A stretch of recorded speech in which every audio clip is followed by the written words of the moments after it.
Let's talk about Genesis chapter 31. I'm going to assume that if you are watching this, you have watched the videos for the earlier chapters, or at least some of them.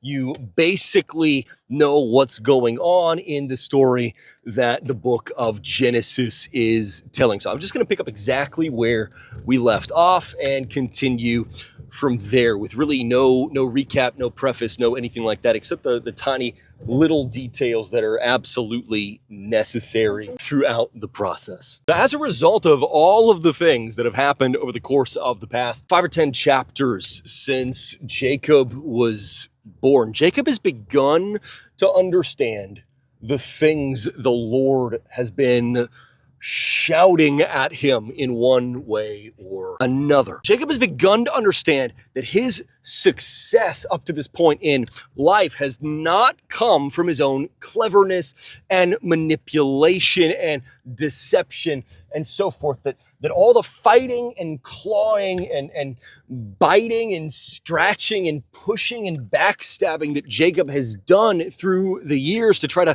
forcibly take hold of the blessings that he's been looking for weren't the things that have brought him success.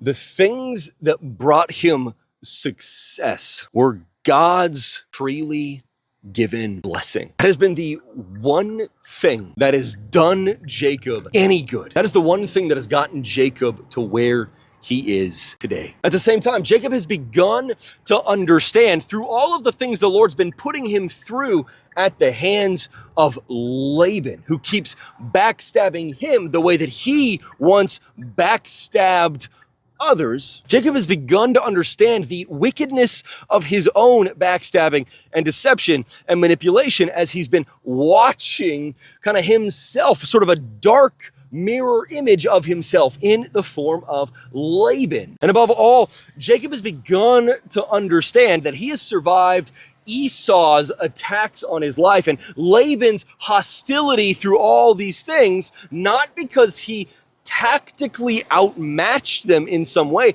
but because of God's freely given protection. And so we come to this head. Once again, this is meant to be almost a little bit funny after all of these things that Jacob has done to try to make himself secure, to try to bring himself success, to try to force the blessings out of life. He's been trying to forcibly take hold of God's blessings and God's power by human will, just like the people at Babel did when they built that tower to try to storm the heavens, just like Adam and Eve were doing when they took the forbidden fruit, just like Cain was doing when he killed his brother Abel rather than learning from his brother Abel, and so on and so forth.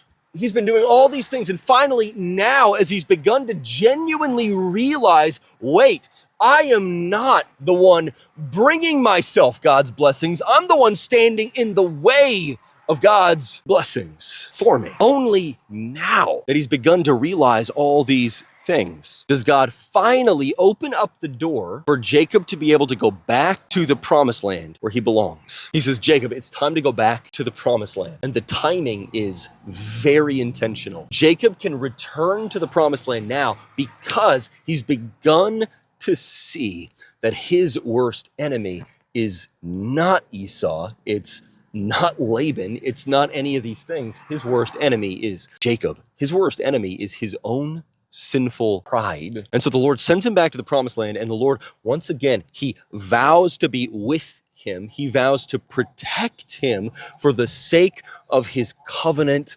and his mission. And it's the right time to leave and head back toward the promised land because Laban has gradually become more and more and more and more hostile towards Jacob as God has transferred more and more and more of Laban's wealth and power to Jacob. God has been enriching Jacob through his time with Laban rather than enriching Laban through Jacob. Laban has been trying to exploit Jacob so that he can get the trickle down from God's blessings on Jacob. But instead, God has been essentially plundering the house of this wicked man, Laban, and transferring his wealth over to Jacob and his household. And Laban is tired of it. And so Laban is ready to harm Jacob, maybe even kill Jacob. Laban believes he's being robbed by Jacob, just like Esau believed that he was being robbed of his birthright, robbed of his blessing, robbed of the power and the riches that should have come from being the head of the household in this next generation, when in reality, he lost all those things because of his own foolish actions. Laban has lost so many of these things because of his own foolish actions. The Lord is taking these things away from him, and yet Laban cannot seem to bring himself to reflect on how he brought this on himself. All Laban seems capable of doing is blaming everybody else in the world for his failures. And so Laban has murder in his eyes. So it's the right time to leave. And yet something very funny has happened over these past 2 decades. Rachel and Leah, Laban's own daughters, have actually stopped identifying with Laban, stopped siding with their own father Laban, and instead have come to identify with Jacob, and even more importantly, come to identify with Jacob's God. They now see themselves not primarily as Laban's daughters who are married to this man Jacob, who worships this God Yahweh. They have come to see themselves as members of Jacob's household, members of God's covenant people who worship the true God, Yahweh. And so they are all primed to leave Laban's camp and head back toward the promised land with Jacob and live as God's covenant people in the promised land. They're ready to just go become Israelites. That term doesn't exist yet, but the stage is set. Now, they are still shaky. They still don't understand everything, just like Jacob himself doesn't understand everything. But their faith is definitely a compromised faith. It's a weak faith. It's a wavering faith, just like Abraham's and Sarah's and Isaac's and Rebekah's and Jacob himself. Rachel especially is still shaky. She takes the household gods, the household idols from Laban's house on the journey back to the promised land. She's actually trying to take Laban's family's household gods back to the promised land with her. Now, it doesn't tell us exactly why that is. There's a couple of things. This could very simply be just kind of lingering superstition, right?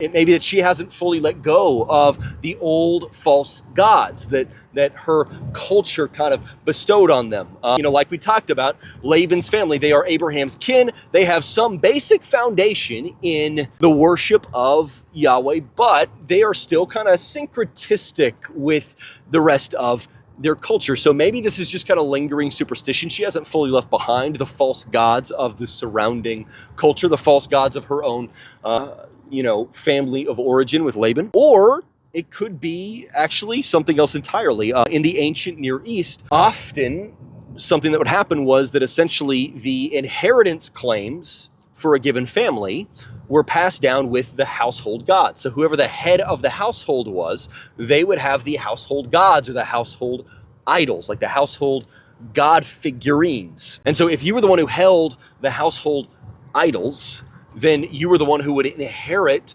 most of what belonged to the head of the household when they died. So it's possible that Rachel is taking the household idols essentially as a way of making sure they inherit what belongs rightfully to them after Laban dies. It could be something along those lines. We don't really know, but in either case, the same thing is happening here. She doesn't have a full trust in Yahweh. She doesn't fully trust Yahweh to carry them back to the promised land safe and sound. She doesn't fully trust in Yahweh to make sure they get what they need. She feels like she has to, again, fight and claw, tooth and nail to receive what God has already promised her in some way, shape, or form. These household gods make her feel more secure, more safe, more empowered. But she doesn't need those. She is already safe, secure, and empowered because Yahweh is with her. But this is something she doesn't quite understand. But there's a kind of joke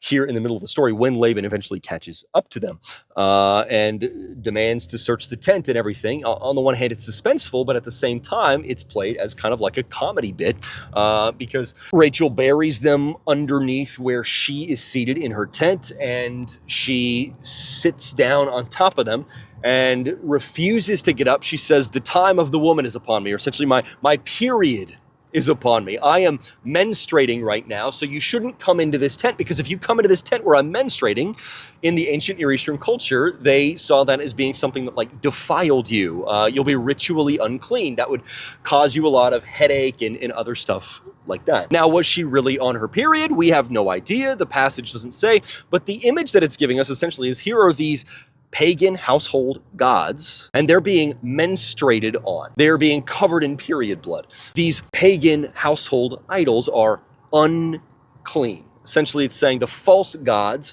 from Laban's household are unclean and unworthy. It's basically just kind of a jab at ancient Near Eastern paganism. It's just sort of like a joke. But whatever the case, Laban believes that Jacob stole the household gods in order to rob his household even further, to rob them of their inheritance claims, to rob them of their title claims. He says, you've taken my daughters, you've taken my livestock, now you even take my household gods. There's actually a lot behind that. If Jacob has Laban's household gods, then Jacob has the ability to show back up after Laban dies and say, hey, I've got the household gods, so all of this stuff belongs to me now. So he basically thinks that Jacob is plundering him even further. And in the process, kind of in this whole scene, we get a really clear glimpse of the worldview behind Laban. This is kind of an image of competing worldviews. There is the truth that everything we have comes from the Lord, and then there is Laban's wildly false worldview. Laban says, your livestock belongs to me, these daughters belong to me, these grandchildren belong to me, your crops belong to me, everything you have belongs to me. Laban believes that he essentially owns Jacob, that everything that belongs to Jacob is his. Laban has a worldview that basically says, I am God. Laban's worldview says the world is about me. Other people are about me. Everything in the world, including other people, exist in order to fulfill my goals, my plans, my purposes. That is Laban's worldview. This is what the Psalms are talking about when they say the fool says in his heart there is no God. It's not saying atheists are fools, although it is true that atheism is foolish. What the Psalms are saying is the mindset of a fool, the mindset that says, I am God, essentially. Everything else in the world exists for me and is about me. Other people can be used for my purposes. That is the mindset of a fool that is headed for destruction. Laban is a prime example of that. And yet God protects Jacob and his household from Laban's raving, paranoid foolishness. God sends Laban a dream and he warns him to stay away from Jacob. Do not do anything to Jacob. Do not harm Jacob in any way. It will not go well for you. My protective hand is on Jacob, and the only reason you're still here is because you haven't given me a reason to crush you on Jacob's behalf. What God is doing is showing Laban, a man who essentially thinks he's God, a man who basically sees himself as the main character of the universe, a man who basically sees himself as the one who is in control of Jacob's fate and everyone around him's fate. He says, actually, Laban, you have no control. I can raise you up or I can bring you down. I can crush you and grind you into a powder. The only reason you have not been taken down is because I haven't taken you down, but I can at any moment. You have no control. God is doing to Laban the same thing that he did to Jacob. God has shown Jacob, you have no control. All of the success you've experienced in this life has been a result of me taking up your cause. And now to Laban, he says, the only reason you haven't faced absolute disaster is because I haven't brought disaster on you. He's showing both of these two mirror images of each other. You have no control. And he's inviting both of them to repentance. But Laban does not repent. Laban tries to keep his pride intact, but he's rattled enough by this dream God has sent him that he makes a peace treaty with Jacob's household. And the mere act of making a peace treaty with the household of a man that he believes has robbed him of everything, stolen his household gods, and is going to plunder him of everything he owns when he dies. The very act of making a peace treaty in this situation is essentially acknowledging that Jacob's household has won this conflict. And how could he not have won this conflict? It's a foregone conclusion, because this is actually not a case of Jacob versus Laban. This is a case of Yahweh versus Laban, and Yahweh will always win. That is Genesis 31. Now let's talk about Genesis 32, because now that Jacob's household has escaped the clutches of one potential enemy in the form of Laban, they march straight into the clutches of another potential enemy who is so much more dangerous than Laban. They march straight into the clutches of Esau himself. Esau's messengers intercept Jacob and his household as he re-enters the promised land. They are greeted by a military detachment of 400 soldiers waiting for them. And so there's a question hanging in the air. Is this military detachment of 400 fighting men a friendly escort that's meant to protect Jacob's household as they re-enter the promised land? Or is it an ambush waiting to kill them? Right now, Jacob has no way of knowing. And being who he is, Jacob still doesn't fully trust God's promise. And so Jacob lapses once again into his standard pattern. He tries to use strategy, deception, manipulation, human cleverness in order to make sure the situation comes out in his favor. Specifically, he tries to strategically outmatch Esau by splitting his household up into two groups so that if one group is attacked, the other group will still survive and be able to carry on the covenant and mission in the leadership role. So once again, Jacob has godly goals. The covenant leadership has to be protected and preserved, but he uses an ungodly method of doing it. He's not trusting the Lord to bend things in his favor if he just continues pushing forward and doing what is right. He sends this massive, exorbitant gift in order to soothe Esau's potential lingering anger over all of his past manipulation. So he tries to use a new benevolent manipulation in order to kind of cover over his old malevolent manipulation from their past. And so Jacob is still trying to use human strategies and human manipulation, and frankly, human deception in order to protect himself and the rest of his household from Esau. So he's still not fully actively trusting the Lord. He's still kind of drifting into his old patterns. And yet, in the midst of all of this, the Lord does something really interesting. He gives Jacob another vision. This is like the vision of the ladder to heaven that he's freely given him. It's a vision of two camps. He has a vision of his own camp, his own household, his own family, his own servants, his own fighting men, and so on and so forth on the one hand. And then on the other hand, a second camp that is made up of angels. It's a camp that's made up of celestial beings, of God's own armies. God's angelic army surrounds Jacob and his camp. The point of this vision is what? God's heavenly army is marching alongside Jacob. God's heavenly army is protecting and preserving Jacob and his people for the sake of God's covenant and God's mission. Jacob is not facing all these things alone. He is facing these things with God's own angelic army taking up his cause, fighting for him. Jacob does not have to be the one who wins the fights, because God himself will win the fight. And Jacob begins just a little bit, not all the way, but he begins just a little bit to truly grasp God's heavenly army is the true source of his security and success. Jacob is beginning to grasp these things.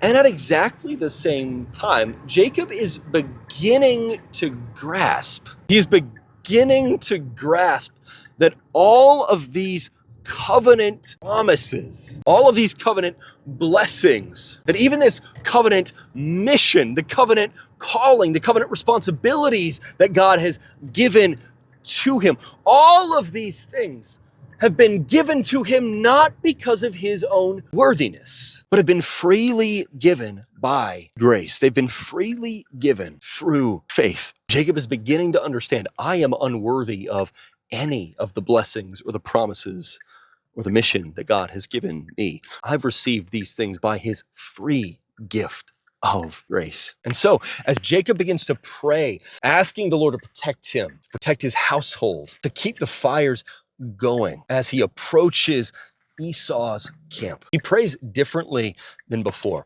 Remember, in the past, he tried to bargain with God. He said, if you will do these things, then I will those things. If you will show up for me, then I will be as faithful as I can to you, and on and on. But now instead, he doesn't bargain. He doesn't make promises to God. Instead, he just appeals to God's promise.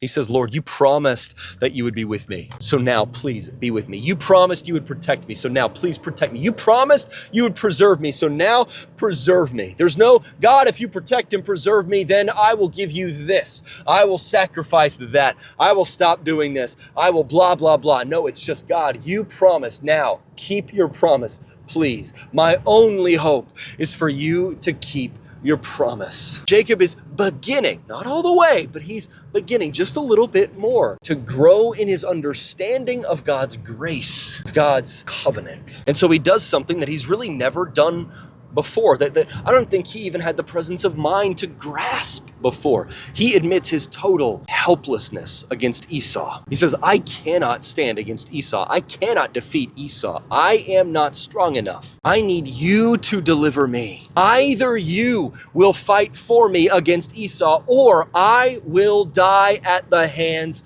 of Esau. Jacob is beginning to grow just a little bit more and a little bit more and a little bit more in his understanding of his absolute divine dependence. He is wholly dependent on God alone. So he sends the rest of his household across the river, and now he's alone. And this is on purpose. The Lord has purposefully isolated Jacob. And he's isolated Jacob so that he can once again teach Jacob.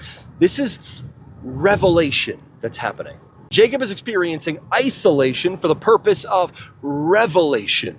But it's a very weird form of revelation. Jacob is suddenly approached by a mysterious man. At first, it doesn't say anything about who the man is. The man just starts fighting Jacob. He just starts wrestling with Jacob. And this is like a knockdown, drag out fight. Like there's bones getting dislocated. There's just all kinds of stuff. People nearly getting choked to death. Jacob is fighting all night against this mysterious man without really understanding anything about what is going on. And Jacob cannot win. He is not able to subdue this man. Not only is he not powerful enough for Esau, he's not even powerful enough for this random dude who attacked him by the river. And yet, Jacob keeps on going. He keeps on pushing. He doesn't give up. He refuses to let go until the man blesses him verbally. Remember, in the ancient Near East, oral blessings, verbal blessings were considered a real thing. That if you verbally blessed someone, your verbal blessing actually was like a binding thing that could literally shape their future. Why does Jacob demand that this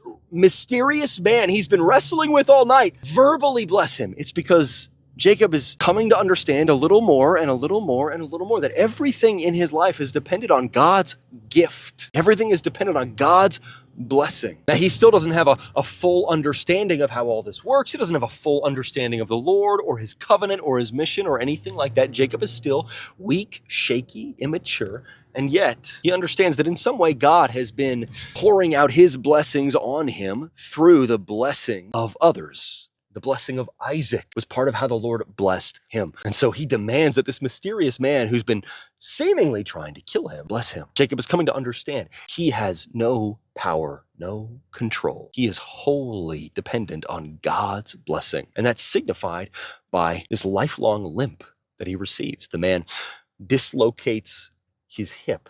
And for the rest of Jacob's life, he has a limp. Jacob is not self-sufficient. Jacob is not responsible for his own success, his own security. Jacob is dependent on the Lord the same way that a person with a limp is dependent on their cane. And ironically, that is blessing. We see this in the way that this mysterious man as they are wrestling, the mysterious man demands that Jacob say his own name. Why does he demand that Jacob say his own name? It's because the name Jacob means something, like we've talked about before. The name Jacob in itself means like heel grabber. It means supplanter. It means deceiver. Up to this point in his life, Jacob has lived as a deceiver. He's lived as a manipulator, as a heel grabber, a supplanter, a taker. And yet, that is not the way the Lord created him and now calls him to live. Essentially, this mysterious man is demanding that Jacob confess, I have been a heel grabber. I have been a Jacob. I have lived my life in some sense in rebellion against the Lord. This is a modest glimpse of repentance. Jacob is being honest about himself, to himself. And then the mysterious man says, your name is not Jacob anymore. It is not heel grabber, supplanter, deceiver anymore. That is not who you are anymore. Your name now is Israel, for you have wrestled with God and man and you have won. That name Israel literally essentially means one who wrestles with God, or one who walks with God, one who lives with God, who does life, goes through life, one who engages with God. This essentially means one who in some sense is related to God, who relates to God, who is in a relationship of some sort with God, who wrestles with. The blessing above all other things that Jacob experiences in his life is that despite everything, Jacob will live moment by moment with this God. And that is the blessing that we have as God's people. We live moment by moment with God as his covenant people, even as we struggle and wander and wrestle with him. To engage with God at all is to win. To know God at all is to be blessed. And so it dawns on Jacob that in some sense, this whole incident with the mysterious man that he's wrestling with, this is God speaking to him. This is God communicating with him. Is the mysterious man literally God taking human form and wrestling with Jacob? Maybe, maybe not. The text doesn't clarify and it doesn't matter. The point is, God is engaging with Jacob, speaking to Jacob through this mysterious man. And so Jacob says, I have seen the face of God. And he calls this sight where it happened. He calls this sight the face of God. Jacob is coming to realize who he is. He's coming to realize my true identity, and our true identity as God's people, is not any of these other things we tend to pursue identity in.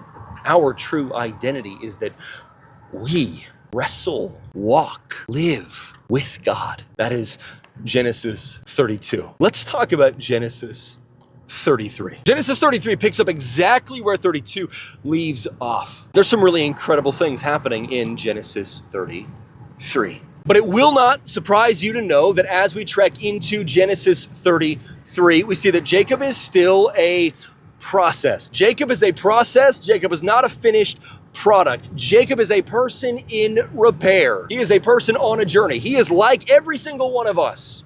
He is not there yet. And as a result, we see in Jacob this same favoritism that his own parents inflicted on him is still a sin struggle for Jacob. And we see that in the way that he sends his household across into Esau's territory in order of importance. He sends the least important people, the people he cares the least about first. He sends his servants, the least important. Then he sends Leah and all of her children. Those are his less favored children. So the second least important group, he sends second. And then finally, he sends Rachel and Joseph. He sends his most favored, his favorite children across. This is a sin struggle for Jacob. He is still captive to the sin of favoritism, and it has created all kinds of havoc, and we're going to see it create even more havoc as the chapters continue on. At the same time, we see Jacob is still a process, not a final product. He is not all the way there yet in the fact that Jacob still, after everything that's going to happen in this chapter, he's still not able to fully accept that he will be safe living alongside Esau in the promised land. He is still convinced that if he stays near Esau in the promised land, eventually Esau will change his mind and will kill him, or eventually it'll turn out Esau has been stringing him along this whole time, has been deceiving him, just kind of lying in wait for the perfect opportunity, and then will kill him, something along those lines. So he stumbles again into his old patterns of deception, and he tells Esau, I'll come and I'll meet you in a few days, let me finish up here, and then I'll come meet you. But instead of doing that, he turns in a different direction. He settles in a totally different section of the promised land. He's not fully trusting the Lord to do what he promised. He's not fully trusting the Lord to protect and preserve him like he promised. And that's all the more ironic because of the fact that when he actually does get to Esau and they actually have their reunion, Esau doesn't want to kill him anymore. Esau is literally over his desire to kill Jacob. Esau has moved on.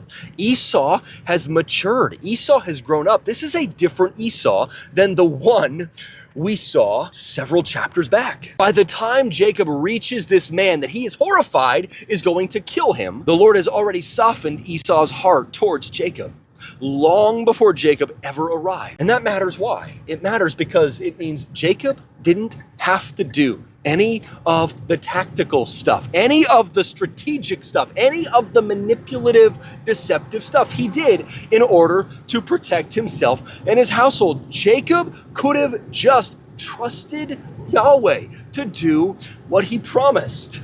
And in fact, we actually see just how overwhelmingly God has changed Esau's heart in the fact that when Jacob offers Esau all these gifts, all these bribes to try to soothe his lingering anger over the ways that he has betrayed, manipulated, deceived, and backstabbed Esau through the years, Esau doesn't want any of it. Esau is not even interested in Jacob's gift. He is not bitter about the loss of the wealth and the loss of the power that would have come from the birthright and the blessing of the firstborn. He is content with what he has. He says, I've got my own flocks, my own family, my own money, my own power, my own influence. I don't need anything from you. God has changed Esau's heart. God has protected Jacob by changing Esau's heart. Jacob can trust Yahweh. And yet, despite the fact that Jacob still doesn't fully trust God to do what he promised, despite the fact that he is not there yet, God has really radically changed Jacob's heart already, and we can see it right here in this chapter. Even as Jacob fumbles the ball in so many other ways, we see some really remarkable things. One, Jacob addresses Esau in a really important way. He addresses Esau not as his servant, which, remember, legally, Esau is Jacob's servant now. Isaac blessed Esau by placing him under his brother. Jacob is officially the firstborn in a legal sense now, and that means that Esau is the servant of his brother who is the firstborn, in the same way that Jacob would have been the servant of Esau if Esau had retained his birthright and blessing as the firstborn. So Esau is literally, technically, Jacob's servant, but Jacob addresses him not as his servant, but as his master. Jacob addresses him not as his servant, but as his head. Bows 7 times. What's happening here is that Jacob is essentially acknowledging, in a way that would have made sense in the ancient Near Eastern culture of the time, the way he took Esau's birthright and blessing were wrong. The way he took this status as the firstborn were wrong, were ungodly. This is once again a modest, not total, not perfect, not complete, but it's a modest demonstration of Jacob's genuine repentance. And then in very much the same way we see it when Jacob introduces Esau to his children, to his servants, to the rest of his household. He shows him his livestock, he shows him his wealth and all these different things. He does it in a very different way than he would have years earlier. Jacob frames all of his children and his riches and everything else as gifts from the Lord. He does not say, look at what my clever strategies got me. Look at what my clever tactics got me. Instead, he says, Look at these gifts from the Lord. The Lord has blessed me freely and unconditionally. We're getting a glimpse of the way that Jacob really is coming to realize more and more and more just how total his absolute dependence on Yahweh is. And we see maybe the most remarkable thing of all. When Jacob speaks with Esau, he says, "It is like I am seeing the face of God." Why is that significant? It's because essentially what's happening is that Jacob sees the image of God in his brother in a way that he did not before. Once upon a time, Jacob just saw Esau as his idiot brother that he was a competitor with for the role of covenant head over God's people. But now he sees him not just as a competitor, he sees him as his fellow divine image. Jacob used to see Esau the same way Cain saw Abel. Now he sees Esau a little bit more like the way God sees Esau. Jacob used to see Esau the way that the people in Babel saw the others around them, but now he sees Esau a little bit more like how God sees Esau. So he settles in the promised land. Specifically, he goes to a place called Shechem. He settles down long term in Shechem. And that's once again very important because by setting down permanent roots in Shechem, Jacob is signaling that he trusts God's promise. I will give you this land. I will do what I have promised. Jacob is investing long-term here in this plot of land in the promised land for the sake of God's covenant and God's mission. And he builds an altar, but it's not quite like the altars that he built before.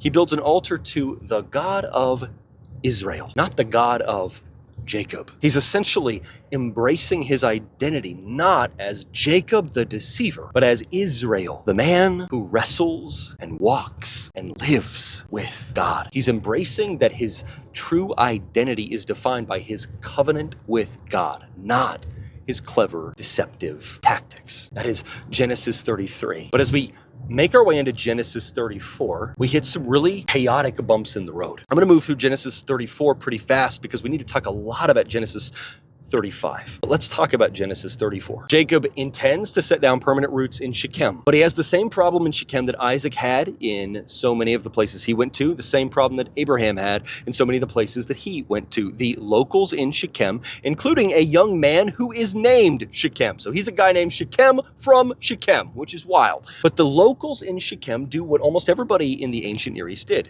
They exploit these foreigners who have moved to their territory, and that means Jacob and his entire household. Specifically, they exploit these foreigners using a very common tactic in the ancient Near East: rape. Specifically, it was very common in the ancient Near East for locals to exploit foreign newcomers by marrying into the family in order to gain access to their land and then eventually take the land away from them. And they would often do this in a very specific way. It was very common in the ancient Near East for a man to rape the daughter of a wealthy and powerful foreigner who has moved into the land and purchased some land. Why would you rape the daughter? It's because once you have deflowered his daughter, her marital prospects all but vanish. And that means that you can then marry that daughter without having to pay an exorbitant bride price in order to get her. And once you have married this daughter that you previously raped, therefore lowering her market value, I know it's vulgar, but that's kind of how the culture worked. You can make that lowball offer, marry into the family, intermix the family resources and business, and you can eventually essentially take over their land through that process. And that is exactly what happens. Shechem rapes Jacob's daughter, Dinah. Then he lowers her marital value as a result. Then he proposes, and Jacob has to take the lowball offer for his now non-virgin daughter. They intermix the family resources and business, and Shechem and his family, they will now effectively own just as much of the land and the livestock and everything else that Jacob just acquired as Jacob's own household does. This is essentially a kind of quiet, hostile takeover. And so Jacob is in this impossible situation. Dinah now has basically no options for marriage in the future. And that means that she has basically no way of, making herself secure for the future. And so he has basically no choice but to accept Shechem's offer, even though it radically dishonors his. But at exactly the same time, if Jacob and his family overreact and they go violently take revenge, they're going to burn bridges with all the nearby families and households who live near them in Shechem. And so it's a lose-lose. If they accept Shechem's offer, their household is going to be diluted by paganism. And if they reject the offer and then go get revenge on Shechem, then they're going to be just noxious to all the neighbors. So either of those two options endanger the covenant mission that they are here for. It's a lose-lose. But there's a bigger problem, and that is that before Jacob can think through a wise or godly way to handle the situation,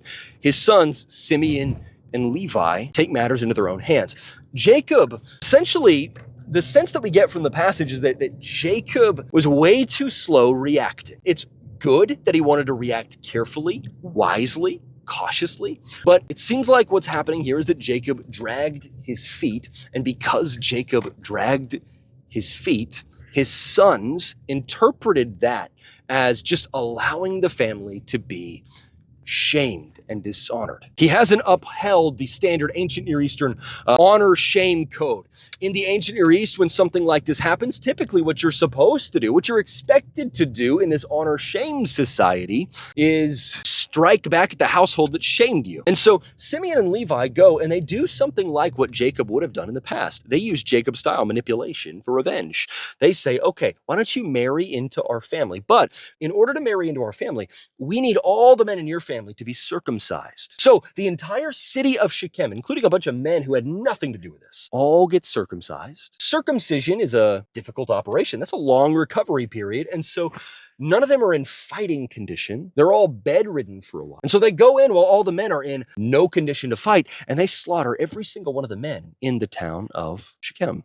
They're doing something like Cain. They're doing something like Lamech, something like Babel. They are destroying the image of God and so many others. And beyond that, they have now created so much of a rift between Jacob's household and the rest of the people of Shechem that they can no longer live there. They have to leave. So Jacob intended to permanently set up roots in Shechem and fulfill the mission in Shechem, but now they have to leave. This is both Jacob's failure and Simeon and Levi's failure. That is Genesis 34. And that brings us to Genesis 35. Let's talk about Genesis 35. This entire chapter is basically built around the growing chaos in Jacob's household and Jacob's growing realization that he is the source of this chaos. Like we talked about already, Jacob's household has to leave Shechem because of the Dinah incident. And then the chaos increases because next, Jacob's favorite wife, Rachel, dies while giving birth to his son, Benjamin. And that's bad enough, but then it gets even worse. Jacob's father, Isaac, dies, and Jacob loses one of his pillars. And then it gets even worse. Jacob's son, Reuben, he's one of Jacob's sons through Leah, his second fiddle wife. Reuben gets revenge for Jacob's constant favoritism of Rachel over his mother, Leah. And the way that he does that is by using one of Jacob's concubines. Reuben sleeps with Jacob's concubine, Bilhah. Now, in the ancient Near East, that was actually a very common practice. Sleeping with your father's concubine was not just about some kind of weird kink that you had or something like that. This was a challenge to your father's authority. If you slept with the concubine of the head of your household, you were essentially challenging his authority as head of the household. You were essentially like playing a game of chicken. You were essentially stealing away a little bit of his authority over the household if nothing was done. What's happening essentially is Reuben is not directly, not fully, not outright, like he's not literally just challenging Jacob to a fist fight or something like that, but he's essentially kind of putting a foot in the door to maybe challenge Jacob for the role of head of the household, head of God's covenant people. And so chaos is just multiplying. It's just stacking on top of each other, on top of each other, on top of each other, one thing after another. Jacob's entire household is coming unglued, and that means God's covenant people is coming unglued, and that is a problem. And so Jacob does a little bit of soul searching, and he realizes so much of this chaos in my family and my household has come from the fact that I haven't really led my family and my household. I haven't spiritually led my household to truly break away from the idolatry and the wickedness of the pagan culture around us. And we see that in the fact that his household is still filled with idols. Jacob makes the family throw away all their household idols, household gods, and then he makes them ritually purify themselves. He makes them change their garments into ritually pure garments. He makes them actively, explicitly devote themselves to the Lord. What he's doing here essentially is he's repenting to them. I have not led you the way I was supposed to. All this kerfuffle over what would happen if an ungodly man like Esau back in the day became the head of God's covenant people. And I haven't led you any more sincerely than he would have. He's essentially repenting in dust and ashes. So the Lord sends him back to Bethel. This is the place where he first met the Lord in that first vision that we talked about. And at Bethel, the Lord reminds Jacob who he is. He says, I am God Almighty. I am the one who is able to accomplish what cannot humanly be accomplished. I am able to accomplish my covenant promise, my covenant mission to redeem humanity and restore the world, to bless all the families, nations, peoples of the earth through your bloodline, through this long promised Savior. I am able to do all things. I am omnipotent, all powerful, capable of fulfilling this promise. And you, Jacob, you are Israel. You are he who wrestles with. So continue your mission. Continue the calling I have placed first on Abraham, then on Isaac, now on you. Continue the work of my covenant mission by being fruitful and multiplying. Carry on the covenant line despite all the setbacks, all the failures, all the chaos you've experienced lately. They set out for Bethel, and God protects them all along the way. God is reminding Jacob and the rest of his household that they can trust him to solve each of the dangers they encounter from here to Bethel, and then from Bethel to the next place, and then from there to the next place, and then from there to the next place. They can trust God to provide what he promised every step of the way, just like they could have trusted him to show them how to handle the Dinah situation, just like they could have trusted him to show them how to handle the Bilhah situation, just like they could have trusted him to show them how to handle all the situations they've run into through the years, just like he's handled this. That is Genesis 31 through 35. Now, I know there's all kinds of things that we didn't get a chance to dive really deep into that you may have questions about. So hit me up with all of your questions about these chapters, either in the comments of this YouTube video or in the Let's Read Scripture Together Facebook group, and I will tackle each of your questions as quickly as I can, as soon as I get the chance. But between now and then, I love you guys. Take care and keep reading. Hey, what's up? It's Pastor Ryan from Mount Zion Baptist Church. I'm extremely glad that you watched our video, and I hope that the Lord used it to speak to you in a very powerful and specific way. Hit the like and subscribe buttons on this video so that you can keep up with everything that we put out and we come up a little bit higher in your algorithm, and send a personal message to our YouTube account. I would love to hear from you, get to know you, pray with you a little bit. Between now and then, take care.